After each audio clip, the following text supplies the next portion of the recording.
ہمیں فخر ہے اپنے پاکستانی ہونے پر، ہمیں فخر ہے اپنے بولوالا ہونے پر۔ السلام علیکم ناظرین، میں ہوں شنایا صدیقی اور آپ دیکھ رہے ہیں سب سے پہلے Pakistan with president Pervez Musharraf exclusive interview series. ہمارے ساتھ موجود ہیں فرش شناس سپہ سالار، وطن عزیز کے محافظ، کارگل جنگ کے جاں باز، true leader and true face of Pakistan, president Pervez Musharraf. السلام علیکم sir, thank you for joining us. جی وعلیکم السلام سنایا، you welcome. My pleasure sir. ناظرین، اسی کے ساتھ ہم ہمارے پروگرام کا آغاز کریں گے۔ آج ڈفرنٹ کرنٹ ایشوز پہ جنرل صاحب سے بات کریں گے، جانیں گے ان کی رائے، ان کا تبصرہ۔ سر، سب سے پہلے میں آپ سے پارا چنار کے حوالے سے بات کرنا چاہوں گی۔ پچھلے ایک سال میں پارا چنار میں تقریباً 11 دھماکے ہوئے اور لاتعداد ہلاکتیں بھی ہوئیں۔ اس میں کس کی کوتاہی ہے سر؟ اور یہ بھی میں کہنا چاہوں گی کہ پارا چنار کی تو تین طرف افغانستان ہے جہاں پہ داعش جیسی تنظیمیں بہت زیادہ ایکٹیو ہیں، تو ہمیں ایسا کیا کرنا چاہیے کہ ہم پارا چنار کو محفوظ کر سکیں؟ صحیح بات، پارا چنار میں بالکل کوتاہی تو جو کچھ بھی ہوتا ہے پاکستان میں، اگر غلط کوئی ہو رہا ہے تو کوتاہی تو حکومت کی ہوتی ہے۔ بلوچستان گورنمنٹ کو پتہ ہونا چاہیے کہ پارا چنار میں سیکٹیرین ایشو ہے، ایک فرقہ وارانہ ایشو ہے، اور وہاں یہ طالبان ایکٹیو رہے ہیں، اور پھر طالبان کے سپورٹرز جو پاکستان میں ہیں، لشکر جھنگوی وغیرہ، یہ بھی ان کے ساتھ ملتے ہیں، کیونکہ وہاں ان کو پھر ٹارگٹ کرتے ہیں وہ اہل تشیع لوگوں کو۔ اب اس میں ڈیفینیٹلی کیونکہ یہ ہماری ایک کمزوری ہے، تو اس کی پاسبلٹی بہت ہے کہ اکراس دا بارڈر بھی اس کو ایکسپلائٹ کرنے کے لیے ادھر آتے ہوں اور ہمیں ڈی اسٹیبلائز کرنے کے لیے یہاں ایکشن کرتے ہیں، کیونکہ ادھر ان کو سپورٹ بھی مل جاتی ہے ادھر کارروائی کرنے سے۔ تو ادھر بالکل اشد ضرورت ہے کہ اس ایریا کو اسپیشل پروٹیکشن دی جائے، اور اسپیشلی ادھر کچھ فورس، زیادہ فورس ادھر تعینات کرنی چاہیے تاکہ ان کی پروٹیکشن ہو لوگوں کی۔ جی جنرل صاحب، آرمی چیف بھی پارا چنار پہنچے، 8 دن سے جاری دھرنا انہوں نے ختم کروایا، مگر کیا وجہ ہے جنرل صاحب جو کام حکومت کے کرنے کے وہ بھی آرمی چیف کر رہے ہیں؟ ہاں صحیح، پورے دل سے یہ نہیں کرتے، پہلے بھی یہاں یہ ہوتا تھا، ان کو تو یہاں تو ایک سیج انہوں نے، یہ طالبان نے ایک ایریا کو گھیرے میں لے کر گھیرے میں لیا ہوا تھا ایک زمانے میں، پھر آرمی آئی، انہوں نے بہت سیج جسے کہتے ہیں اس کو توڑا اور ان کو آزاد کروایا ان وے۔ اب یہ وہی چیز یہ پھر ہو رہی ہے، تو یہاں ایک فورس ہونی چاہیے ہمیشہ موجود جو کاؤنٹر کر سکے اس قسم کے عناصر کو۔ جی جنرل صاحب، پارا چنار سے بڑی تعداد میں لوگ افغانستان آتے ہیں اور جاتے ہیں، جبکہ بارڈر کراسنگ کے لیے 1 سے زیادہ غیر قانونی راستے موجود ہیں۔ ایسا کیا کیا جائے کہ دہشت گردوں کی جو انٹری ہے اس کو 100% کنٹرول کر لیا جائے؟ یہ بڑا مشکل ہے، افغانستان سے آنا جانا 100% کنٹرول کرنا بہت مشکل ہے۔ یہ بہت ہی پہاڑی علاقہ ہے سارا، اور اس میں ایک ایک چپے چپے کو تو گارڈ کرنے سے رہے۔ فینسنگ کچھ فوج کر رہی ہے، وہ میں نے دیکھا تھا، لیکن فینسنگ بھی اس پہاڑی علاقوں میں اتنی زیادہ ایفیکٹو نہیں ہو سکے گی، تو 100% کنٹرول کرنا بڑا مشکل ہے۔ اس کو جہاں کہیں بھی کراسنگ سائٹس ہیں اس ایریا کو سیکیور کرنا چاہیے، اور یہی میکسیمم ہو سکتا ہے۔ اس کے علاوہ کچھ تو ہمیشہ رہے گا۔ یہ پورس بارڈر ہے ادھر، اچھا یہاں ایزمنٹ رائٹس بھی ہیں۔ ایزمنٹ رائٹس انہیں کہتے ہیں کہ جہاں جب آزادی ہوئی ہے تو یہ فیملیز کیونکہ ڈیوائیڈ ہوئی تھی، تو آنا جانا ان کا بالکل آرام سے یہ موو کر سکتے ہیں بارڈر کے دونوں طرف، اس کو ایزمنٹ رائٹس ہیں۔ تو اس لیے یہ پورس بارڈر اس کو کہتے ہیں، اور اس کو وہ پورس بارڈر رہے گا کچھ حد تک۔ جی جنرل صاحب، اسی کے ساتھ میں آپ سے بھاولپور کے سانحے کے حوالے سے کچھ بات کرنا چاہوں گی کہ کیسے وہ پیٹرول کا ٹینکر لیک ہوا، کیسے وہاں لوگ پہنچے، کیسے آگ لگی اور اتنی ہلاکتیں ہوئی چاند رات والے دن۔ بہت افسوسناک بات ہے یہ۔ تو جنرل صاحب، بھاولپور سانحے میں آپ کس کو زیادہ قصوروار ٹھہرائیں گے، اجتماعی شعور کو یا پھر آپ انتظامی غفلت کو زیادہ قصوروار ٹھہرائیں گے؟ یہ تو میرے خیال میں اس قسم کے ایکسیڈنٹ، اس میں کسی حکومت کو ذمہ دار ٹھہرانا زیادتی ہوگی میرے خیال میں۔ یہاں ایکسیڈنٹ ہوا ہے، میں سمجھتا ہوں کہ یہ ایک جس طریقے سے لوگوں نے ادھر بیہیو کیا ہے، وہ ایک لیک آف ایجوکیشن سمجھے اسے، جس میں لوگ پہنچ گئے۔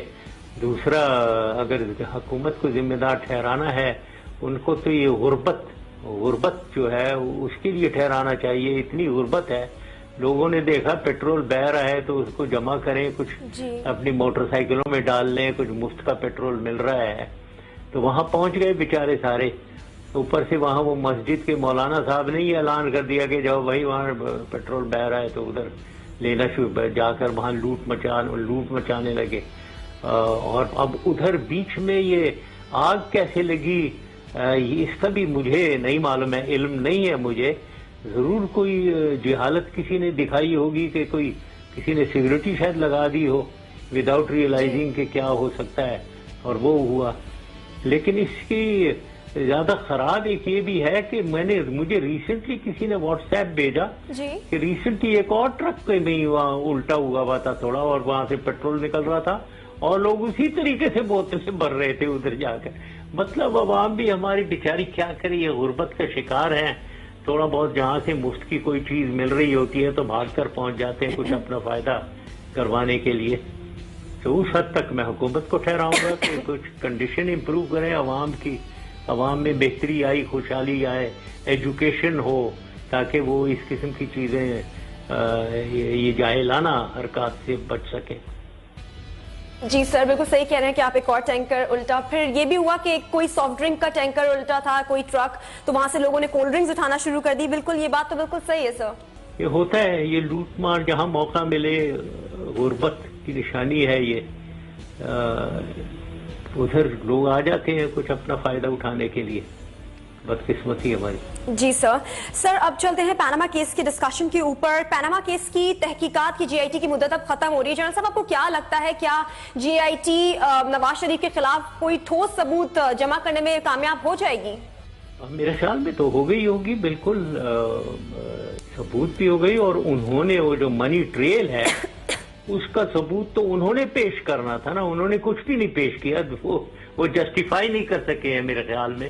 وہ منی ٹریل پیسہ تو گیا ہے, وہ تو سب کو پتا ہے, جی آئی ٹی کو معلوم ہے. میجر اماؤنٹ آف منی وہاں لانڈر ہوئی ہے اور پیسے گئے ہیں, تو وہاں وہ ثبوت نہیں کر سکے, وہ کوئی ثبوت نہیں پیش کر سکے وہ کہ ہاؤ ہیز دس منی, اس کا ٹریل بتائیں کیسے گئی ہے. تو یہ تو ان کی ذمہ داری تھی یہ ثبوت پیش کرنے کی. باقی اور بھی جو انویسٹیگیشن ہوئی ہے ادھر ثبوت انہیں ملا ہوگا. مجھے اتنا زیادہ اس کے بارے میں نہیں پتا کہ کیا کچھ انہوں نے کیا ہے, بٹ مجھے پورا جو مجھے خبریں مل رہی ہیں وہ تو یہی ہے کہ کافی حد تک ان کو, شریف فیملی کو ملوث پایا گیا ہے. جی آئی ٹی نے ان کو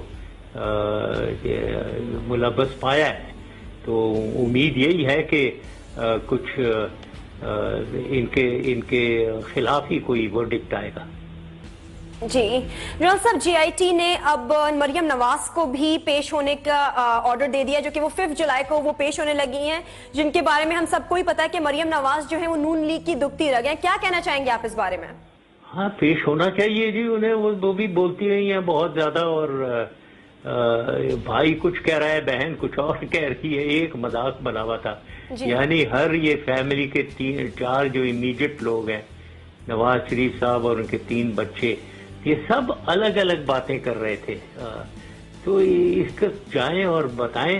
اب اس میں مجھے یہ بھی پتا ہے کہ ان کے جانے کے خلاف بہت باتیں ہو رہی ہیں کہ جی چادر 4 دیواری میں بلیو کرتے ہیں وہ, اور مریم کو بلا لیا ہے جی آئی ٹی نے. میرے خیال میں اب یہ تو بہانے بازی ہے. کیا چادر 4 دیواری, وہ ہر طرف گھوم پھر رہی ہیں, سب مردوں میں گھس رہی ہیں, پالیٹکس کر رہی ہیں. تو یہاں کیا ان کو ایک دم سے چادر 4 دیواری یاد آ گئی؟ کوئی ایسی بات نہیں ہے, پیش ہونا چاہیے انہیں. جو صاحب, چیئرمین ایس سی سی پی کا کہنا ہے کہ جو ریکارڈز میں رد و بدل ہونے کا ان پہ الزام لگایا گیا ہے اس کے ذمہ دار وہ نہیں ہے, اور اگر کسی اسپیسیفک فائل میں کوئی بھی ریکارڈ تبدیل ہو جاتا ہے تو وہ اس سے لا علم ہے. جنرل صاحب, آپ کیا کہنا چاہیں گے, کیا وہ واقعی ریکارڈز میں رد و بدل کے ذمہ دار نہیں ہیں؟ دیکھیں, یہ بدقسمتی یہ ہے کہ جو بھی حکومت آتی رہی ہے وہ پچھلی والی حکومت کی دشمن رہی ہے. یعنی 90s میں اگر آپ لیں, 2 دفعہ نواز شریف صاحب, 2 دفعہ یہ بے نظیر جو آئی ہیں, جو بھی آتا ہے وہ پچھلے والے کا, پیپلز پارٹی کا دشمن, وہ اس کے خلاف کارروائی کر رہا ہے. اور جو کچھ بھی سب ملتا ہے, کوئی بھی ریکارڈ اگر ہے تو اس کی ٹیمپرنگ اپنے حکومت کے دور میں وہ کرتے ہیں. اب آپ لیں اب دوبارہ یہ آئے ہوئے ہیں حکومت میں تو انہوں نے ضرور خود نے ٹیمپرنگ کی ہوگی, ریکارڈ خراب کیا, ریکارڈ نکالا, اس کو چھپایا, جلایا, خراب کیا. یہ تو ہمیں معلوم نہیں ہے. پیپلز پارٹی کا آپ کو ریکارڈ پتا ہوگا سوئٹزرلینڈ سے کیسے ان کے کے ڈاکیومنٹس اور کاغذات, وہ ایمبیسڈر صاحب جو ہمارے لنڈن میں ان کے انہوں نے بھیجے ہوئے تھے, واجد شمس الحسن صاحب, وہ کیسے ٹیلی ویژن کے اوپر بے شرمی سے کاغذات سارے نکال رہے ہیں, اوپر سے کہہ رہے ہیں کچھ بول نہیں رہے ہیں, انہیں پکڑا گیا تھا ریڈ ہینڈڈ یہ کارروائی کرتے ہوئے. تو یہ تو کرتے ہیں. اور چیئرمین ایس سی سی پی کا شاید خود نہ لے کر گئے ہوں, لیکن انہیں وہ حکومت کے لیے کام کر رہے ہیں تو شاید انہوں نے ظاہر ہے مدد کی ہوگی اسٹیمپرنگ میں. اب میں کہہ نہیں سکتا ہوں پوری یقین کے ساتھ, میں نہیں کہہ سکتا ہوں یہ کتنا انہوں نے خود نے کتنا کیا ہوگا. جنرل صاحب, پیناما جی آئی ٹی کی تحقیقات کا زیادہ زور جو ہے وہ حدیبیہ پیپر ملز کی طرف نظر آ رہا ہے. آپ کے دور حکومت میں بھی اس پر بہت کام ہوا تھا. آپ کیا سمجھتے ہیں کہ شریف فیملی کی کرپشن بے نقاب کرنے کے لیے یہ راستہ منزل تک لے جائے گا؟ ہاں بالکل لے جائے گا, کیونکہ یہ بالکل یہ بلیک اینڈ وائٹ میں سارے کچھ موجود تھا. یہ تمام ریکارڈ کلیئر ہے. اسحاق ڈار صاحب کا منی لانڈرنگ کا جو وہ ہے وہ بھی سارا کلیئر ہے. تو یہ بالکل ان کو پوری طریقے سے بے نقاب کر سکے گا یہ کیس. جنرل صاحب, سعد رفیق کا بیان سامنے آیا ہے جس میں ان کا یہ کہنا ہے کہ پیناما کیس میں ہمارے ساتھ انصاف کا معاملہ نہیں کیا جا رہا. تو جنرل صاحب, آپ کو نہیں لگتا کہ یہ عدالتی ساکھ پر سوال اٹھانے کا مترادف ہے؟ ہاں بالکل ہے. وہ سعد رفیق کی کون بات سنتا ہے, مطلب وہ تو آپ دیکھ ہی رہی ہیں, دنیا کو پورے پاکستانیوں کو پتا ہے کہ وہ کیا باتیں کرتا ہے, کتنی ارریسپانسبل قسم کی, کتنی ون سائڈڈ باتیں کرتا ہے وہ. تو اس کی بات پہ اتنی اہمیت دینی ہی نہیں چاہیے. اور بالکل ہے یہ, اور ایسی چیزوں کا کورٹ کو نوٹس لینا چاہیے. اس قسم کی باتیں جو بالکل کنٹمپٹ آف کورٹ ہیں کہ وہ نہیں کر رہے ہیں. بالکل میرے خیال میں بہت اچھی طریقے سے انویسٹیگیشن چل رہی ہے. یہ کیونکہ وہ ان کے خلاف جا رہی ہے تو ان کو دکھ اور تکلیف ہو رہی ہے, اور یہ اس کے خلاف بول رہے ہیں اور ان کو انڈرمائن کرنے کی کوشش کر رہے ہیں, ان کی کریڈیبلٹی خراب کرنے کی کوشش کر رہے ہیں. یہ بدقسمتی انفارچونیٹلی. جی جنرل صاحب, آپ سے بھاولپور کے سانحے کے حوالے سے ایک اور سوال میں کرنا چاہوں گی کہ شہباز شریف نے کہا ہے کہ بھاولپور کا جو سانحہ ہوا ہے وہ 70 سال کی کرپشن کا نتیجہ ہے. جنرل صاحب, آپ کیا کہنا چاہیں گے 70 سال کی کرپشن کا جو انہوں نے ذکر کیا, اس میں 35 سال تو انہوں نے شریف خاندان کی بھی شامل کی ہیں. کیا کہیں گے آپ اس بارے میں؟ بھاولپور کے سانحہ 70 سال کی کرپشن, کیا پتہ نہیں مجھے کیسے یہ لنک کس سلسلے میں کر رہے ہیں, مجھے سمجھ بات نہیں آئی. ظاہر ہے اس میں ان کی سب سے زیادہ کرپشن جو ہے وہ تو اب ہو رہی ہے. یہ میری نظر میں پاکستان میں کرپشن کی بنیاد جو شروع ہوئی ہے وہ 90s میں ہوئی ہے. اصلی کرپشن جب پہلے پیپلز پارٹی کی حکومت آئی, آصف زرداری صاحب انہوں نے جو شروع کی اور ان کا نام پڑا مسٹر 10%, اس وقت سے یہ اصلی معنوں میں کرپشن پاکستان میں شروع ہوئی ہے بڑی مقدار میں. اور وہ اتنی زیادہ بڑھتی گئی ہے کہ وہ پھر ہم آئے 99 میں, ظاہر ہے ادھر روکی گئی, اسے روکا. 2008 تک اس کو ٹھیک چلایا گیا, کرپشن کو کنٹرول کیا گیا. لیکن اس کے بعد جو پھر بے لگام یہ ہوئے ہیں پیپلز پارٹی والے دوبارہ آ کر, وہ تو مسٹر 10% بن گئے مسٹر 90%. وہ تو بالکل ہی مطلب کوئی بے شرمی سے ایک کرپشن. اور اس کو پھر اب یہ پی ایم ایل این والے آ گئے ہیں, یہ اسی کرپشن کو آگے لے جا رہے ہیں اور اس کو اتنا زیادہ لیول پہ لے گئے ہیں, اتنے اونچے لیول پہ کہ بدقسمتی کہ پاکستان میں کوئی نہ کوئی ڈیولپمنٹ ہو رہی ہے, نہ عوام کی ویلفیئر ہو رہی ہے, صرف کرپشن ہو رہی ہے. ذاتی ٹریجریز تجوریاں بھری جا رہی ہیں اور پاکستان کا ستیہ ناش ہو رہا ہے. یہ ہو رہا ہے. جی جنرل صاحب, یہاں پہ لیتے ہیں ہم ایک چھوٹا سا بریک کے بعد اپنی گفتگو کو مزید آگے بڑھائیں گے. ناظرین آپ دیکھتے رہیں سب سے پہلے Pakistan with president Pervez Musharraf exclusive interview series.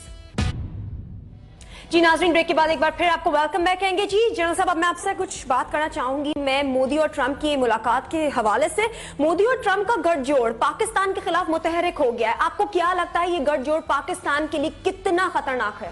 ہو سکتا ہے, یس خطرناک تو ہے, لیکن اس کو ٹھیک کرنا ہماری ذمہ داری ہے.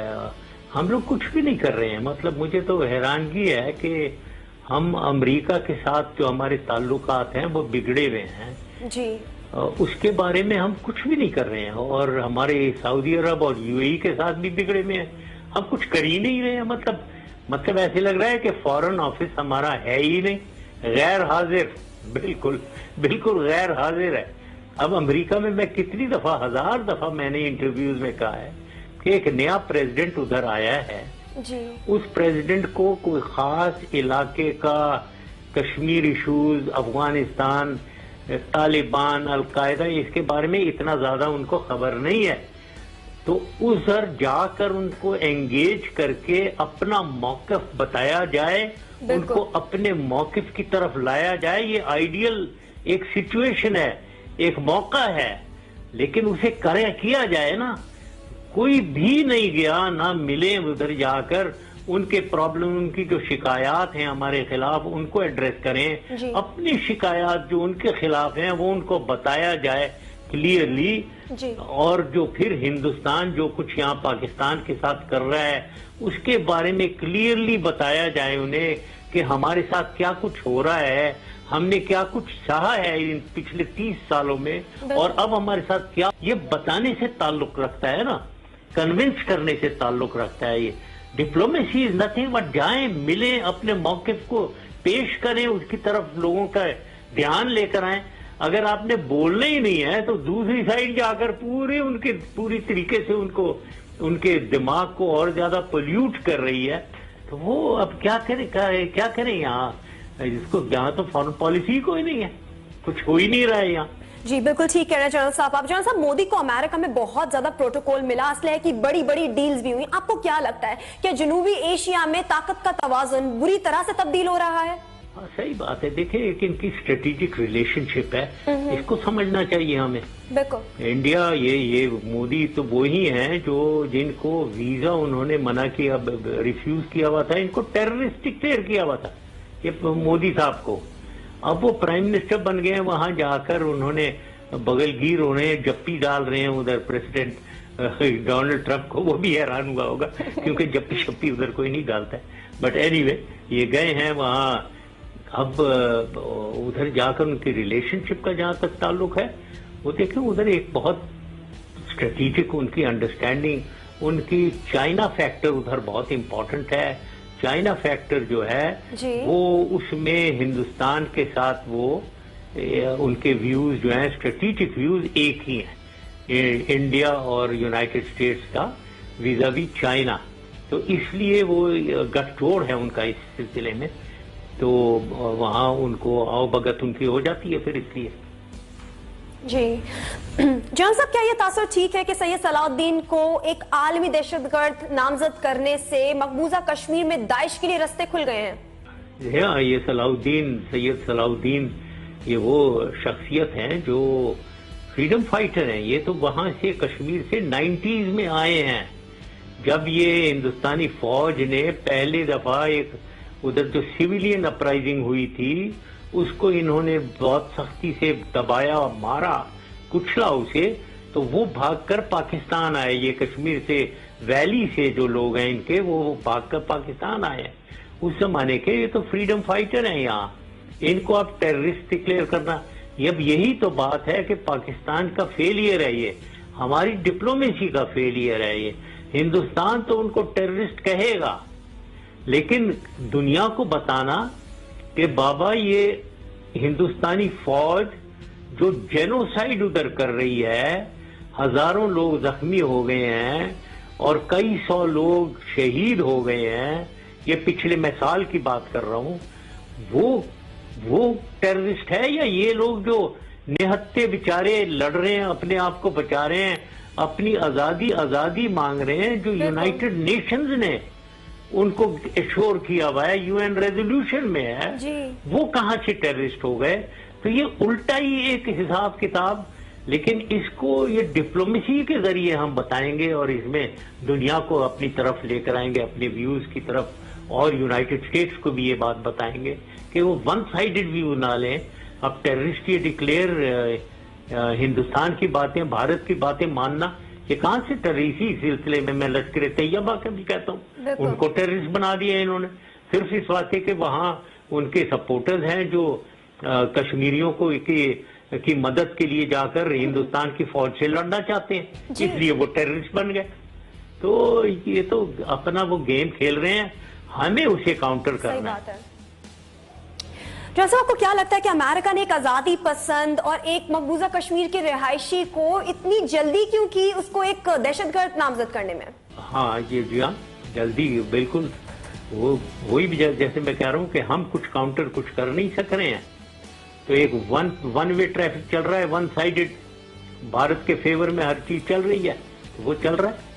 تو ہم کچھ کر نہیں سک رہے ہیں، ہم کر ہی نہیں رہے، کر نہیں سک رہے کی بات.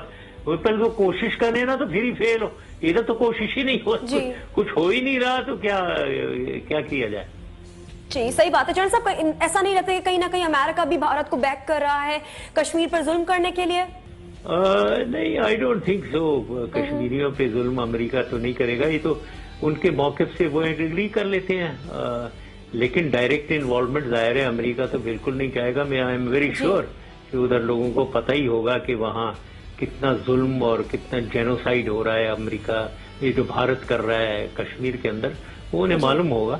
لیکن ایک ان کی موقف ہے جہاں وہ پاکستان کو ملوث ٹھہرا لیتے ہیں، جہاں یہ مجاہدین کو ٹیررسٹ ڈکلیئر کرنا، یہ وہ کرتے ہیں، بھارت کرتا ہے. اور اس میں وہ پاکستان کو ملوث ٹھہراتے ہیں کہ جو بھی مجاہدین جو والنٹیرلی ادھر جاتے ہیں، اپنی جان پہ کھیل کر جاتے ہیں، ان کو ٹیررسٹ ڈکلیئر کرنا اور پاکستان کو ان کے ساتھ ملوث ٹھہرانا، یہ بھارت کی اسٹریٹجی ہے. اس طریقے سے ہم اسے کاؤنٹر نہیں کر سک رہے ہیں. تو یہ چل رہا ہے سلسلہ، اور بالکل ڈپلومیٹک فیلئر ہے یہ. جی صحیح بات ہے، بالکل صحیح بات ہے. جنرل صاحب، کچھ دن پہلے کلبھوشن یادو نے اپنے اعترافی بیان میں اپنے تمام جرائم کا اعتراف کیا اور ساتھ میں رحم کی اپیل بھی کی. آپ کو کیا لگتا ہے کہ اتنے سارے پاکستانیوں کے قاتل کو آرام سے معافی مل جانی چاہیے؟ معافی تو نہیں ملنی چاہیے. جب اس نے جرم میں کیا ہے اس کے مطابق میں یہ اپنے لیگل سسٹم پہ چھوڑوں گا، جوڈیشل سسٹم پہ چھوڑنا چاہوں گا کہ جو بھی وہ فیصلہ دیتے ہیں. زیادہ سے زیادہ اگر وہ مانتا ہے اور اعتراف کرتا ہے تو ایک لیول آف نرمی دکھائی جا سکتی ہے، لیکن بالکل معاف تو نہیں کیا جا سکتا. اس نے جرم تو کیا. جی بالکل. جنرل صاحب، کلبھوشن یادو نے اپنے اعترافی بیان میں ان تمام مراکز کا ذکر کیا جہاں سے اسے پیسہ سپلائی ہوتا تھا پاکستان میں دہشت گردی کرانے کے لیے، جس میں سے ایک نام زاہدان کا بھی ہے جو ایران کا شہر ہے.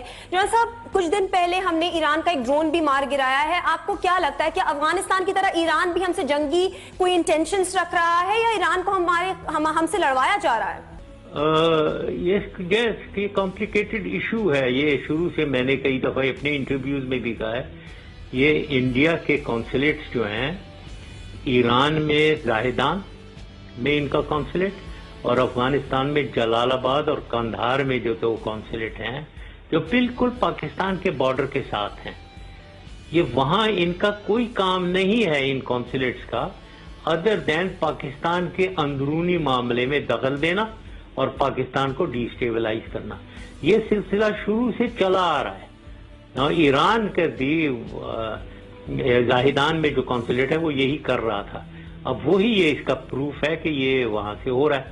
اب سوال یہ ہے کہ وہاں یہ بلوچستان میں ایک ایشو ضرور ہے ایران کا کہ یہاں سے بلوچستان، ہماری پارٹ آف بلوچستان سے میں لوگ چھپتے ہیں یا وہاں جا کر ان کے بارڈر گارڈز کے وغیرہ کے اوپر حملے کر کے انہیں مارتے ہیں. یہ سچویشن میں ہمیں چاہیے کہ ایران کے ساتھ بیٹھ کر ایک حکمت عملی بنائی جائے کہ یہاں سے ہمارے ایریا کو ایران کے اندر جا کر کچھ ڈی اسٹیبلائزیشن اگر کوئی کر رہا ہے وہ نہیں ہونی چاہیے. تو اس کو ذرا صلح صفائی سے بیٹھ کر ڈپلومیٹیکلی اس کو ریزالو کرنا چاہیے. ایشو ضرور ہے ایک کہ یہاں کے لوگ جا کر وہاں کرنا.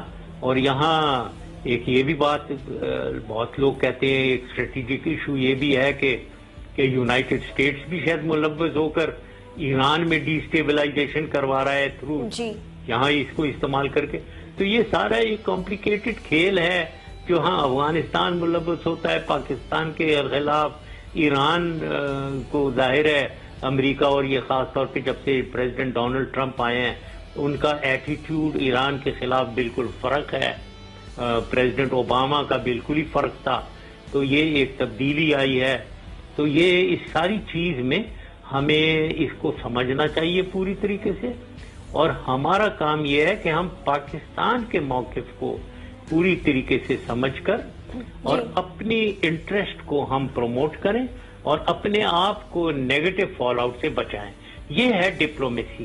پہلے کمپلیکیشن کو پوری طریقے سے سمجھیں. اسٹریٹجک انٹرسٹ امریکہ کا کیا ہے ایران کے خلاف، امریکہ کا کیا ہے انڈیا کے ساتھ مل کر انٹرسٹ چائنا کے خلاف، ہم کہاں بیٹھتے ہیں بیچ میں. تو یہ ہمیں سارا کچھ پوری طریقے سے سمجھ کے ہمیں اپنی ڈپلومیسی چلانی ہے. وہ نہیں ہو رہی ہے اصل میں، اس لیے ہر جگہ فیلئر نظر آ رہی ہوتی ہے. اب ایران ناراض ہے ہم سے، وہ جو ظاہر ہے وہ ڈرون، لیکن وہ ڈرون کیوں اڑ رہا تھا ان کا؟ وہ تو ہماری اگر ایئر اسپیس وائلیٹ ہوگی ہمیں پورا حق پہنچتا ہے کہ ہم ان کو آئیں، لیکن وہ پھر کہیں گے کہ جی وہاں وہ آپ کے لوگ آئے ہیں کیونکہ وہاں ان کے بارڈر گارڈ کافی مارے گئے تھے، وہ ادھر آئے ہیں ادھر چپ رہے ہیں. تو ان چیزوں کو ذرا حل کریں. ایران کے ساتھ ہماری دوستی رہنی چاہیے، ہونی چاہیے، اور آپس میں ڈپلومیٹیکلی اس کو ریزالو کرنا چاہیے اس معاملے کو.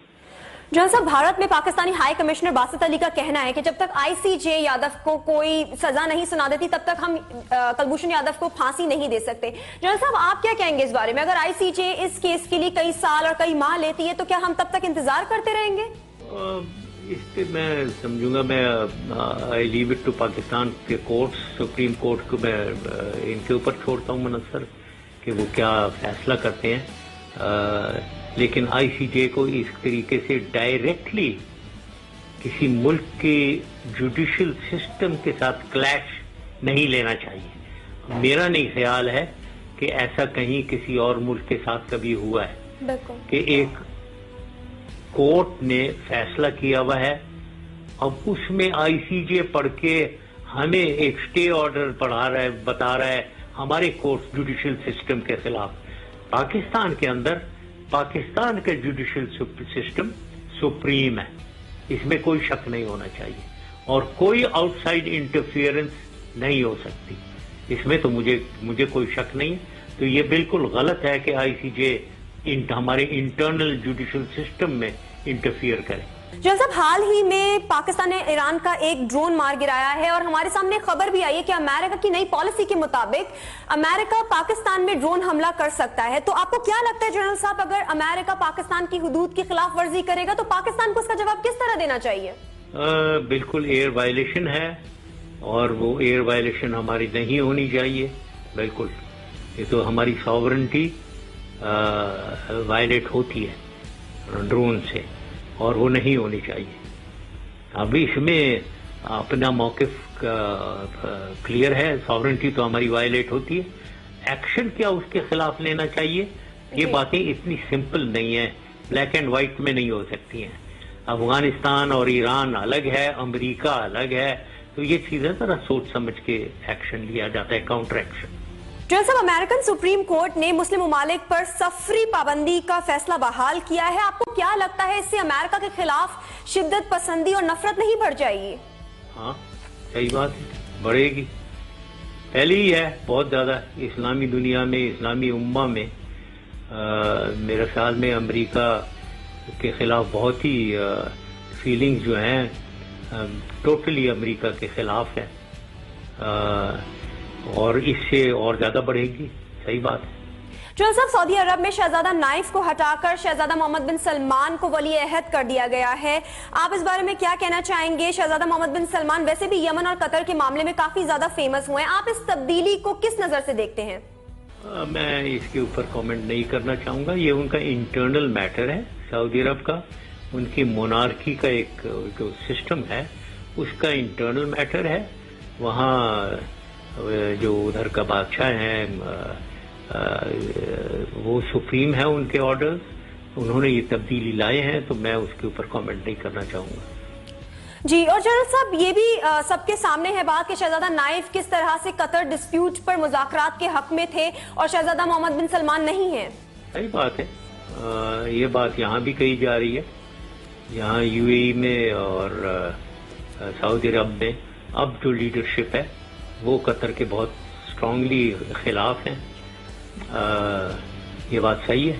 اور پہلے کراؤن پرنس نائف جو ہیں وہ کہتے ہیں کہ وہ ذرا تھوڑا ان کا رویہ ان کے خلاف ذرا تھوڑا سا اتنا سخت نہیں تھا. تو یہی بات ہے. جی جنرل صاحب، ایک اور سوال آپ سے کرنا چاہوں گی کہ جمشید دستی نے حکومت پر قید میں تشدد کا الزام لگایا ہے، اور دوسری جانب ہم دیکھ رہے ہیں جہاں پہ مجید اچکزئی ہیں جنہوں نے دن دہاڑے ایک پولیس اہلکار کا قتل کر دیا، جن کو اتنا پروٹوکول دیا جا رہا ہے. اس ڈسکریمنیشن پر آپ کیا کہنا چاہیں گے؟ بالکل ایبسولوٹلی. حکومت کی کیا اتھارٹی ہے کہ ایک آدمی کے اوپر جو جیل میں بند ہے اس کے اوپر تشدد کیا جائے؟ بالکل اس کی حکومت کی کوئی اتھارٹی نہیں ہے. خاص طور پہ وہاں کیونکہ وہ ان کے خلاف بولتا ہے اس لیے اس کے اوپر جیل میں تشدد ہو رہا ہے. اور اس کے ساتھ ذرا کمپیئر کریں کہ وہاں وہ بلوچستان میں جو وہ اچکزئی جو بیٹھا ہے جیل میں اس کو ساتھ دیکھا، اس نے گاڑی چڑھا دی ایک پولیس والے کے اوپر، پولیس والے کو مار دیا. اس نے اوپر سے جیل میں بیٹھا ہوا ہے، وہاں ہنس رہا ہے ہرشاش بشاش، ایئر کنڈیشنر لگا کر بیٹھا ہوا ہے جیل کے اندر. اس کے ساتھ جس نے ایک پولیس والے کو مارا ہو اس کے ساتھ تو یہ ہو رہا ہے. اور جس آدمی نے غریبوں کا فائدے کرنے کے لیے کوئی ایکشن کیا اس کے ساتھ یہ تشدد ہو رہا ہے. یہ کس قسم کی حکومت ہے؟ دیکھیں نا، یہاں آتی ہے لیڈرشپ. یہ ہے لیڈرشپ. یہاں ہے یہ جسٹس جو دینا، جو ہے نا عدل اور انصاف کرنا. جو حکومت عدل اور انصاف نہ دے سکے اپنی کارروائیوں میں عوام کو، عام لوگوں کو، بے شک وہ آپ کے خلاف ہو آدمی، بے شک آپ کے خلاف ہو، لیکن اس کو انصاف دیں. آپ انصاف کی رسی نہیں چھوڑنی چاہیے. اب میں آپ کو یقین سے کہتا ہوں کہ یہ جب یہ 99 میں یہ نواز شریف وغیرہ یہ بند تھے، میں نے اگر ایک دفعہ کسی کو کہا ہو کہ ان کے اوپر کوئی تشدد کی جائے، یہ سب جھوٹ بولتے ہیں کہ وہاں ان کے ساتھ کچھ تشدد ہو رہا تھا، معلوم نہیں کون کیا کر رہا تھا. ایک بھی سب جھوٹ ہے ان کا، کچھ نہیں ہو رہا تھا.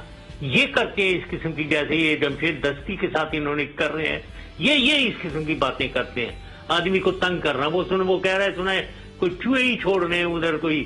یہ ظلم ہے. ایک آدمی انسان جو میں نے سنا ہے، میں کبھی ملا نہیں ہوں اسے، میں نے سنا ہے وہ غریبوں کا بڑے فیور میں کاروائی کرتا ہے. ان کی آواز جو کچھ بھی اٹھتی ہے ان کو مدد کرنے کی کوشش کرتا ہے. تو اچھا آدمی ہوا اگر غریبوں کی مدد کرتا ہے. یہاں تو غریب رول رہے ہیں بیچارے، کوئی مدد والا نہیں ہے، پولیس بھی نہیں ہے، جوڈیشری بھی نہیں ہے، حکومت بھی نہیں ہے، تو غریب کدھر جائے؟ تو یہ جمشید دستی جیسا آدمی اگر اویلیبل ہے ایک، وہ ان کی مدد کر رہا ہے، تو یہ اس کو عدل اور انصاف تو دے دیں بھائی. اس کو کیوں اس طریقے سے کر رہے ہیں؟ میں اس کی سخت مذمت کرتا ہوں، سخت مذمت کرتا ہوں. اور اگر انہوں نے تشدد کرنا ہے ادھر جائیں، وہ اچکزئی کے پاس جائیں، ادھر کریں، چوہے ادھر چھوڑیں جس آدمی نے پولیس والے کو مار دیا اٹھا کر. جی جنرل صاحب، آپ کا بہت بہت شکریہ، آپ نے ہمیں اپنا قیمتی وقت دیا. ناظرین اسی کے ساتھ دیجیے گا ہمیں اجازت. اگلے ہفتے پھر ملیں گے کچھ مزید اہم ایشوز کے ساتھ. تب تک کے لیے اللہ حافظ. تھینک یو، بہت شکریہ سنایا.